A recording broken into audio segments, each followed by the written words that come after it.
Hi, I'm Seth, managing partner at Thoma Bravo, and this is Beyond the Deal.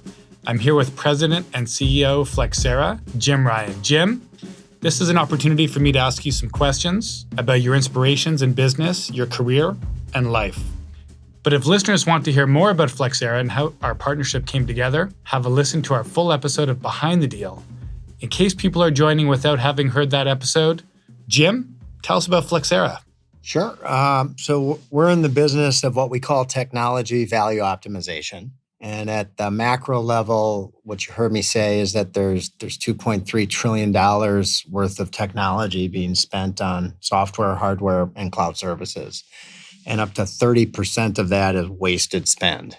20 to 40% of that is technically obsolete hardware and or software, which also represents a risk. And Flexera is in the business of going into the world's largest companies and identifying what they're using in all of those different areas of cloud, SaaS, and on-prem.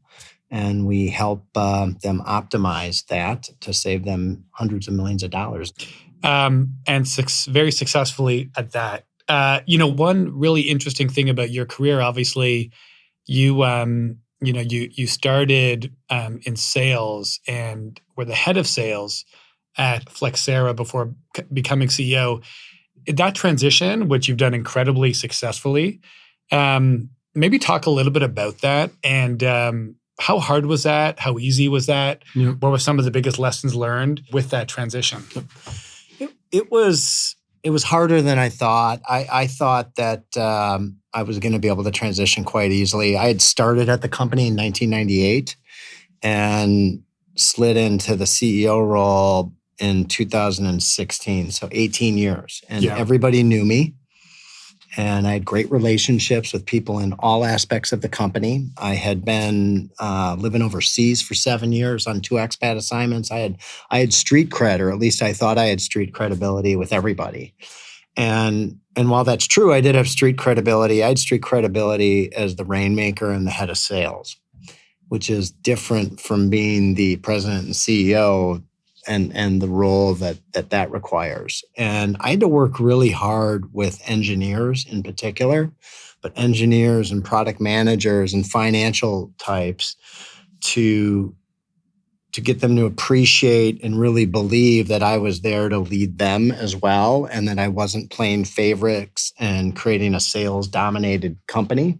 And I thought I was going to be able to do that very quickly. And that actually took probably a year or two to really stick to it and spend the time with all those other non-sales constituents. Now, I sound like a politician now, right? But prove that I'm a CEO for all functions, not just the sales function.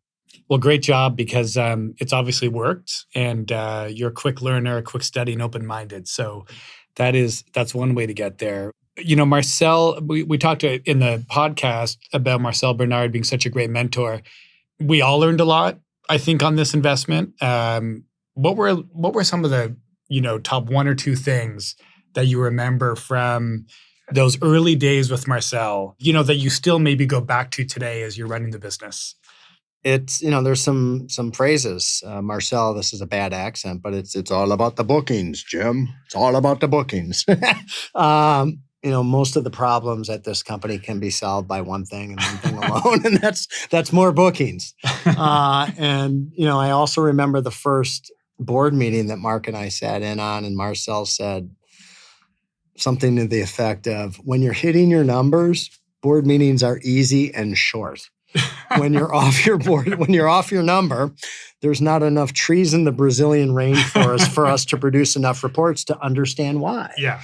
And what I tell them, my current sales team and everybody else, is CEOs have targets too. And those are just 2 things. I could go on. I learned, it was a master class in business that I learned from Marcel. I mean, he is top of the list when I think of people that have helped me become a better professional and a better executive. All right, last question. If you weren't the CEO of Flexera, what would you be doing? If I had never gotten into technology? Yeah, never gotten into technology. Yeah. What was your alternative career path? Well, at one point I was going to be a dentist and I was going to be a lawyer, and I ended up in sales. But I would be a translator at the United Nations for French. Parlez-vous français? On peut, mais malheureusement, je n'ai pas l'opportunité d'utiliser la langue chaque jour. Ah, C'est dommage, n'est-ce pas? C'est très Parce bien. que la majorité des Américains sont stupides. Jim, thanks so much for being here today on Beyond the Deal. We appreciate your time, and I had a lot of fun. Thank you. Back at you. Thanks for having me. Thanks to everybody over at TB that has been with us for 15 years. It's not something we take for granted. And same to you, I value our friendship very much.